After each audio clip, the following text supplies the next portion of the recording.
Yes, it is, and welcome back as we head into Hour 2 this Thursday, May 9th, 2019. I am Seth. I was talking a lot yesterday about Ilhan Omar, and for that matter, some things Rashida Tlaib had said. A couple different callers, a couple different listeners had called and emailed saying I really ought to get Dr. Zuhdi Jasser on, and I always delight in that. He is the founder and head of the American Islamic Forum for Democracy. Many of you know him as a regular guest on Fox News and other outlets, and my go-to guest host, Dr. Jasser. I suppose when we live in a constitutional crisis, it's okay that you and I talk at least weekly. Absolutely. This is, any excuse for me and you to put our heads together is I'll run to. I have friends I haven't seen in a while, and I'll say we need to organize a crisis so that we can get together. Jerry Nadler has done this for us. So we are living in a moment of crisis, so you and I can talk. But actually, we're talking about something other than the Mueller report, something far more durable, far more lasting, with a much greater and bigger history, and portending something much worse for our future than what Jerry Nadler's doing. You alerted me to a piece Professor Paul Kengor wrote, he of Grove City College, that I had missed. And it was an interview it was a talk Ilhan Omar gave in honor of Angela Davis, and she breaking down in tears over what an inspiration Angela Davis was to her. As Kengor points out, I knew this. You probably knew this. Any of us older than probably 40 know who or 45 know who Angela Davis is. She was the representative for the last 40 or 50 years of the communist movement in America. Yeah, and somebody who openly praised Lenin and felt that she wouldn't be who she was if it wasn't for learning from the scholarship of Lenin, who was a genocidal tyrant. That basically everybody knows what he did for the global communist movement and how much of an enemy of freedom and liberty he was for all of humanity. And yet now we have a Muslim congresswoman who is getting the accolades of Rolling Stone and Speaker Pelosi and Vogue and Seth Meyers and others every night. And that this has become mainstream. And as much as it seems like we're talking about some kind of aberrancy that's just sort of interesting and we can chuckle about, this is what's guiding Congress. Right. Today, the opening prayer to Congress was done by a Muslim by the name of Omar Suleiman, who has given sermons in which he calls that the United States commits war crimes regularly on its border and elsewhere. He similarly talks about Israel the way Ilhan Omar does. So this isn't just about Omar. She is mainstreaming and bringing to the center of the Democratic Party the most radical opinions, not only about communism and socialism, but about our national security and about radical Islam. This is thank you for that update. I did not know about it. You have been writing, you've been tweeting about, others have as well, something known as the red-green axis. Here we have it in full relief, don't we? Yeah, people think that America is sort of, because of the ocean that separates us from Europe and the Middle East, that we're sort of preserved from some of what happens over there.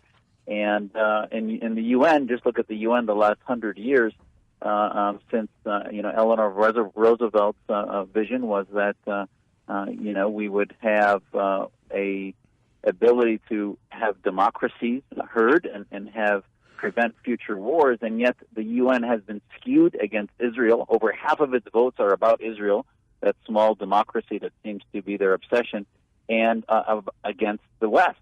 And that's because there's an axis that controls the agenda, which are the tyrants of Russia, of China, the communist regimes, national socialist regimes of the world, in association with the OIC, the Organization of Islamic Cooperation, which are the Islamic regimes of the world. So between those two, they form a red-green axis.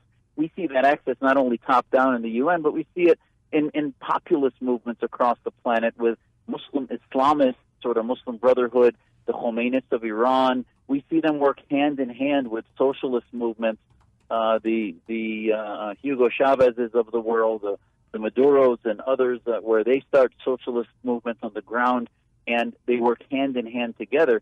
I will tell you, at the end of the road, the red-green axis falls apart. They then realize, the socialist atheists realize that these are theocrats that will not give them freedom. So every time, if we had time, I could give you examples of how they always end up fighting at the end. But right now, in a Machiavellian way, they have an enemy, which is America. We see this happening in Congress, where Rashida Tlaib, who is more of a socialist nationalist Palestinian, is working with Ilhan Omar, who's an Islamist, and they're working together with AOC and others as the red-green axis before your very eyes in the halls of Congress. And then something weird happens, and I actually want to come back to everything you said. I just want to lay out the various parts of this line that are so disturbing, at least to me, and I know you talk about it a lot. You've written a lot about it in your book as well. What happened? What I've been describing it. Maybe there's a better phraseology for it, but I talk about the sword of radical Islam, which is now using the veil of the phrase Islamophobia to shut us up, we critics of their statements up. That if we dare condemn or criticize them, we get sent to some kind of Coventry as being bigoted, like Meghan McCain faced the other night with Seth Meyers, like I know you get called all the time. This is an interesting and uniquely smart, I would say, strategy on their part, but it's nonsensical, isn't it? Yeah, I mean, the tyrants, you see the Chinese now have concentration camps of 2 million Muslims that they're trying to deprogram, and they believe Islam is a threat to their ideology, and the tyrants there don't want anyone blaspheming against the Chinese ideology. Well, the Islamists do the same thing in their countries, where the Saudis, they didn't come up with this term Islamophobia recently. They've been putting people in prison in Iran, in Saudi Arabia, and in Egypt for blaspheming against Islam, when in fact it's whenever they say anything against state media or state policy. They call it against, if you say something against the president or against the king, it's speaking against Islam, or you are Islamophobic. So this is something that has come out of sort of the anti-blasphemy culture of Sharia state supremacism. And tyrants use this, whether it's in the fascists of Lenin and in China or the Islamists in the Middle East. So they brought that here, and it's very effective here because Americans who want everybody to be equal will become very concerned that they're being considered to be phobic, so they will repel at any criticism of a faith. And now you see paintings yesterday in London, a painting was covered up that had a flag and in front of it our scripture because it offended Muslim imams, when in fact, yet you can put a cross in urine and offend every other religion. And the only difference that is because they're afraid of what Muslims are going to react. If they were afraid of Christians, then they wouldn't have done that either. So we have a problem where we're catering to terrorists and terrorist regimes, and we're calling it Islamophobia. One of the things I read recently, and it may not be accurate because it was so astounding to me, I didn't realize it. I thought this phrase Islamophobia had cropped up circa, 2003-ish, 2004-ish. I read an article the other day, said it's been around a long time. It just hasn't been brought up in the modern usage since Salman Rushdie was given an award, was given knighthood in Great Britain, and the Ayatollah said that the fatwa against him was still very much alive for his encouragement of Islamophobia. I didn't realize, if that's true, that its modern usage comes down from the Ayatollah of Iran or the previous Ayatollah of Iran. Yeah, and its modern employment in literature has been from the 90s and 80s. After the Iranian Khomeini took over in 79, they started to put it into policies of the OIC. If you look at the manuals and literature put together by when the Organization of Islamic Cooperation, 56 countries that get together, they're a voting bloc at the UN, but they have their own website and their own organization, which is basically a neo-caliphate. They started to use that term to say other countries, and they divide the world into Dar al-Islam and Dar al-Harb, the land of Islam and the land of war. They said countries that are not Islamic majority countries, that are outside the caliphate, the neo-caliphate, when they are critical of Islam, they are Islamophobic. And that was back from the 80s and 90s. Got it. Perfect, which is, of course, just on the heels of the Communist revolution in Iran. I'm heading into a break. I want to be conscientious of your time. I do have more. Do you have time for one more segment, or do you got to go? No, I'd be happy to. Okay, great, because I want to talk a little bit more about the red-green axis. I want to talk a little bit about something you and I were texting about, which is the ideological, the Marxist and fascist roots of political Islam. And I want to talk a little bit too, Zuhdi, and I hope I'm not being too personal, but I want to talk a little bit about, my concern that when the Seth Meyers and, the Vanity Fairs of our world put up Ilhan Omar, that they're creating this as the modern mindset of what Islam should be, when indeed, gosh, you're a good-looking enough man. You should be on the covers of these magazines. You take my point, though, seriously, I hope, which is to say, why are you the marginal voice and they're the common voice? Can we pick up on all of that on the other side of this break? Be happy to. Sure. Okay, great. Thank you, Zuhdi. We're talking to Dr. Zuhdi Jasser from the American Islamic Forum for Democracy. If you have calls, feel free. 602-5080-960. We'll be right back. Welcome back to the Seth Leibsohn Show. Delighted to have with us Dr. Zuhdi Jasser, founder and president of the American Islamic Forum for Democracy, AIFdemocracy.org. His book, A Battle for the Soul of Islam, an American Muslim patriot's fight to save his faith. More on that subtitle in a few moments, as I mentioned in the last segment with you, Dr. Jasser. Thanks for staying with us. A little bit more, if you will, this Paul Kengor piece that that shows the video of Ilhan Omar praising Angela Davis, who is the Grand Madame of communism in the United States of America and has been for the last 40 to 50 years. Even Ronald Reagan was going after her when he was governor of California and the UC system giving her tenure. She, an avowed communist, a member of the Communist Party of the United States of America, she who bowed down to and gave credit to Vladimir Lenin in the Soviet Union in 1979. It's beginning to make a little more sense when you talk about things like the red-green axis, which I, as a working definition, think of as the ideological or political combination of Marxist Leninism and political Islam or Islamism. Zuhdi, you and I were texting with each other about a book we both liked from about 15 years ago, Terror and Liberalism by Paul Berman. He makes this connection, doesn't he, about how political Islam, which which we see so much now, and perhaps was brought big into the modern age with the Iranian Revolution, but we see it throughout various other movements, is really redolent and taking most of its cues from the fascist and socialist movements of the 1920s and 1930s. This connection is not written about much, but boy, it's there.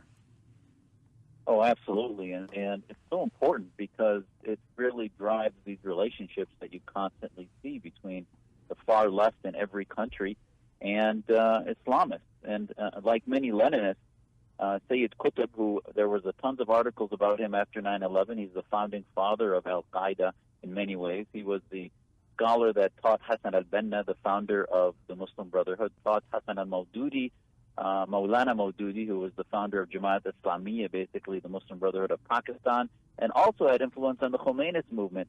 He was also trained in Leninism and basically saw the reason he liked it was they believed in populist movements that could then seize power and then distribute that power in a revolutionary way, supposedly equally to all the people, and that's why communist economics, socialist economics is what they seek, but they seek centralizing power and then distributing it, which is why they have a very similar method in which they do community organizing.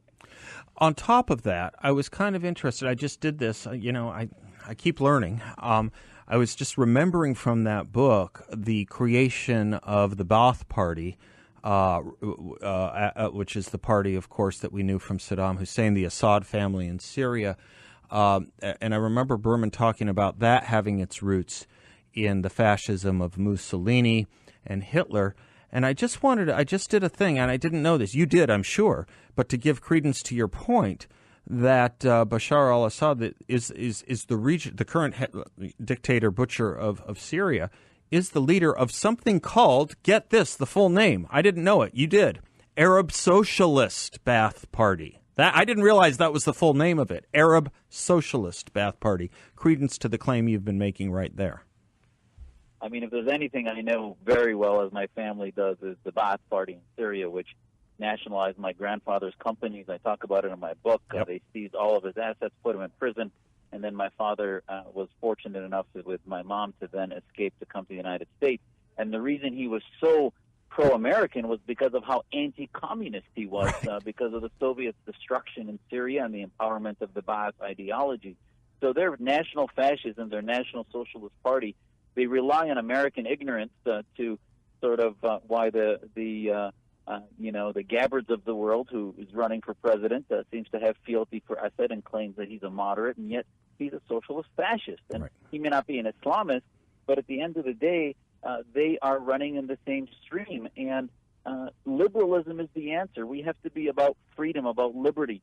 And I can tell you, as an American Muslim, that the only antidote to this red-green axis is us pushing American ideas, not Americanism as far as our national identity, but the ideas of liberty and freedom into those societies, which is why the Arab revolutions that happened were an opportunity that sort of went by and were hijacked by Islamists, which are now just sort of changing one tyrant for another in that red-green axis. And that kind of gets me to that bridge. That kind of bridges the point I teased about asking you, not in a facetious way, in a serious way, just teased to promote, which is, why is it then that the greatest critics of America, of Western civilization, and basically supporters, if you will, of all of our enemies, who hold seats in the U.S. House of Representatives, people like Ilhan Omar, Rashida Tlaib, how come they are the representatives in America of Islam and not you? I mean, I don't mean to denigrate. You're doing wonderful, great, and amazing work, but you would, I think, readily admit with me that your Q rating is not exactly Ilhan Omar's. Oh, exactly. It's because this didn't happen overnight. The Obamas of the world did not get created overnight. There's a back movement for that, and for decades you had the Oliver Stones meeting with the Castros of the world, and now you wonder why the left is in bed with Maduro. That took generations to develop. Similarly, the Islamists have been running our show in the Muslim community for 2 generations in America. The Saudis finally woke up and in the last year said they're not going to fund that anymore. But, well, listen, you planted all these toxic trees in the United States of organizations like the Muslim American Society, the Council on American Islamic Relations, Islamic State of North America, all this alphabet soup. 90+% of them are Islamists. So sure enough, when you're going to start getting American-born folks running for office, people are going to think, oh, we can check the box of minority. We don't care how radical they are. And sure enough, they're going to be part of the red-green axis. We haven't had the non-Islamist American Muslims have been asleep. They have not been organized. And because we are decentralists, we're typically conservatives, right of center, we've not, gathered together under the banner of being Muslim because we're Americans that happen to be Muslim. I don't even know if you guys are right of center. I know you to be, but I've met many of people in your movement. They're not right of center. They just like America. They just like freedom. Exactly, and they need to start to realize that if they don't collectivize those ideas together against the other collective, which is destroying our country and our faith globally, that the Islamists are pretending to be leftist domestically because their worldview is Islamism, and they're going to continue to apologize for ISIS and Al-Qaeda and other permutations of their ideas, which is political Islam. And at the end of the day, our kids, if we don't wake up, our kids are going to have to wake up because 1/4 of the world's population sets as Muslim. Yeah. They're never going to take over America, 1%. That's nonsense. Right. But what is going to happen is the global movement of political Islam is going to threaten our security to no end because 56 countries have Muslim majorities that could end up like Iran and Saudi Arabia. Dr. Jasser, for everything you are and everything you do, thank you very much. He is the head and founder of the American Islamic Forum for Democracy, AIFdemocracy.org, and the author of a great book, A Battle for the Soul of Islam, an American Muslim patriot's fight to save his faith. Keep up that fight, Doctor, please. Anytime. Thanks, Seth. God bless. God bless to you.